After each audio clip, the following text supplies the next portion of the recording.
Wali Kota Depok Supian Suri mengaku tengah mengkaji penerapan pendidikan militer bagi siswa bermasalah di Kota Depok.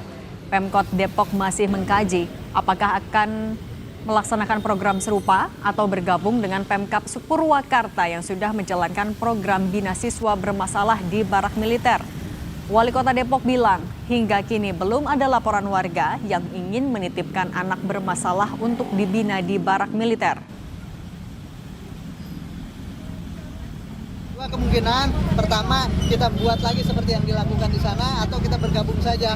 Mudah-mudahan kan nggak terlalu banyak jumlah yang masuk kategori itu sehingga kita cukup mengirimkan, kita ikut pembiayaan biar nggak terlalu harus buat punya sekolah masing-masing. Di Purwakarta itu? Iya, saya masih dengan Bapeda dan teman-teman masih menjajaki apakah kita perlu bangun sendiri atau buat sendiri atau kita cukup mengirimkan saja.